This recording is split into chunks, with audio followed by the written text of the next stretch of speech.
Sorry about that, folks. Just getting the last set in. 66 places. Here we are. Jamie Keefe, Brendan Howe, as always. Episode 4, I believe this is now.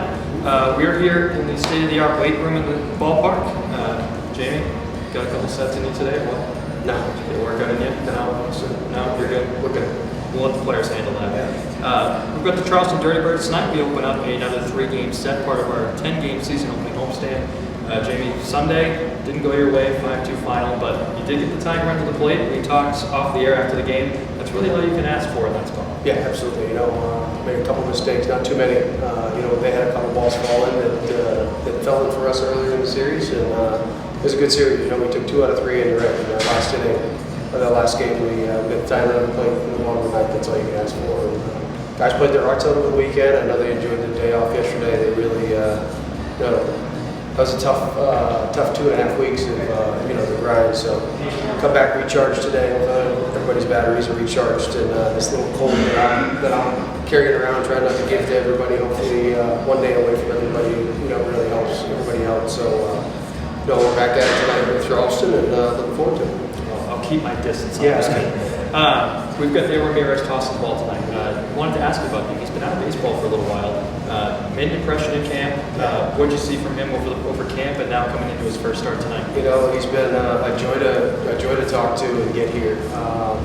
Glad we're part of his journey. This is going to be almost 3 years to be on the field. It's crazy. It's been a wild ride for him, and this guy's had a ton of success, and he knows what it feels like to pitch well at the big league level.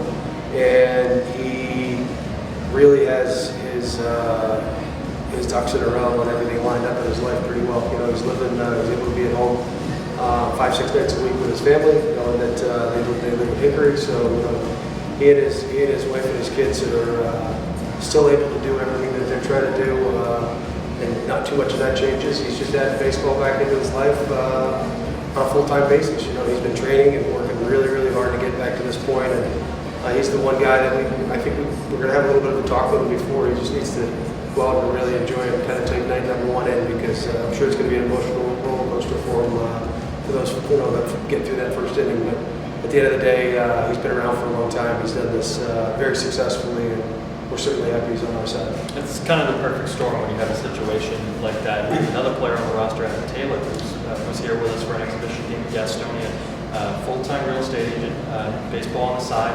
When you can sort of balance family and baseball, it's got to be the perfect combination, especially for a guy like Neil, who, like you said, has had success at the major league level. He's been with 7 different clubs, so he's been around. He kind of knows what it takes to sort of get back to that sustained level of success. So definitely looking forward to watching him tonight. Other thing, on the topic of pitching, I wanted to ask you about. Craig Stem going down on the injured list, unfortunately. Mickey Janis is going to slide into his role, at least until Craig comes back. I saw that Tyler Blom, we saw him in the lineup on Sunday with Mickey coming out of the bullpen. Is that going to be something with kind of a Mickey and Blom combination there? Yeah, all three of our catchers are really comfortable with Nick, so we're not worried about that. It's not very easy, but once you do it for a little bit, it gets a little bit easier, and we're not positive. Hate to burst your bubble, we're not positive he's going to take that role yet.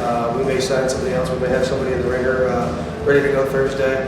Really tough to take Mickey out of a spot that he's so successful at. He can go 3 innings, take today off, and be ready, take 2 days off and come back out and give us 2.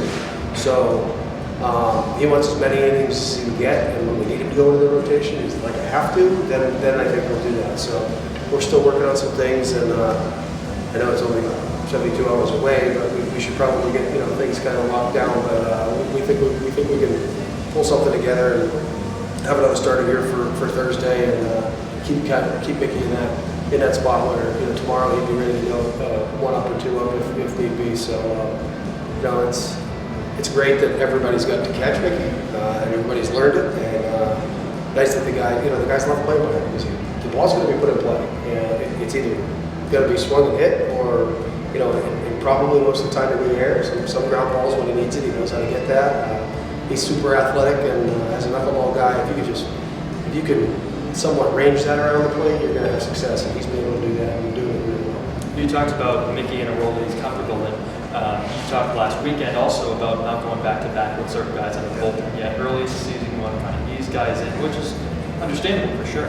Now getting to the second, third week of the season, is it in the back of your head that, okay, we've got this guy available tonight? Obviously, yes, it is to a certain extent, but with guys like Mickey who potentially could either come out of the bullpen or be a starter if need be, where does that kind of situate? Yeah, you know, the first thing we got to do is these guys train all year round and they get their arms ready for what they're in the middle of now.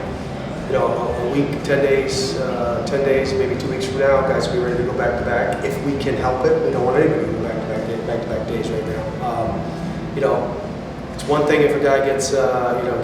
You know, it even happened with Hensley the other day. You know, we dry humped him in the fourth inning where he got up and then we didn't bring him in and we brought him in 2 innings later. That's 2 ups for him, so you can't go I can't go that third inning. You know, so. We keep track of those, and we know where we're at, and we can try to keep these guys on a schedule that they know, hey, you know, everybody's fresh today, and whoever's used today, 90% of our heads telling us that he won't be available for tomorrow, but it might be a situation where Cassidy comes in to finish an inning and only has that one up, and he could come back tomorrow. Maybe he only faces one hitter, and he could possibly come back tomorrow. But again, we're just trying to ease ourselves into it. We got to take care of these guys. I mean, it's a long haul. It's 126 games. And, you know, you're doing this, and if you add in our exhibition games, really, you're looking at close to 140 games. It's a long haul, so we got to protect these guys, and we want these guys to be with us and/or successful and be out of here come June and July. That's our goal, and if we can just keep them healthy and keep them where they need to be, they're going to be where they need to be for us later on in the series. Let's hope New York goes pretty deep tonight. Save the bullpen a little bit for the rest of the series. Best of luck tonight against Charleston. I appreciate it. Thanks.